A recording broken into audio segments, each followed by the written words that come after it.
যশোর থেকে আখি আক্তার।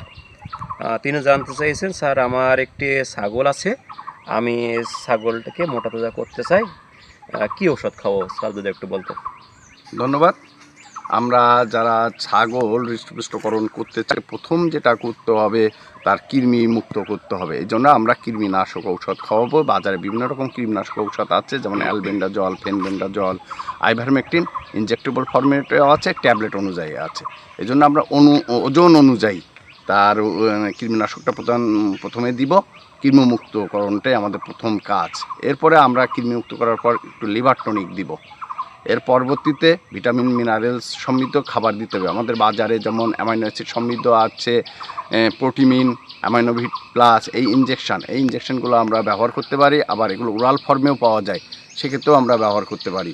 এছাড়া আমাদের বাজারে আরও কিছু ভিটামিন আছে, যেমন বিউটাফসফান সায়ানোকোপোলামিন গ্রুপের, কিউমেট বি, সি, নাভাচল, মিট মাস্টার, এই জাতীয় এগুলো পাউডার ফর্মেও আছে, ইনজেক্টেবল ফর্মেও আছে। যেটা সুবিধা সেই অনুযায়ী আমরা ডোজ অনুযায়ী এটা ব্যবহার করতে পারি। আর এছাড়া আমাদেরকে অবশ্যই তাকে সুষম দানাদার খাবার দিতে হবে, ঘাস দিতে হবে, এবং তার থাকার জায়গাটা পরিষ্কার পরিচ্ছন্ন রাখতে হবে, যাতে সে আরামদায়ক পরিবেশে থাকতে পারে। তাহলে পারবে, যত বেশি সে খাবে সেটা হলো মাংসে রূপান্তর হবে। ধন্যবাদ।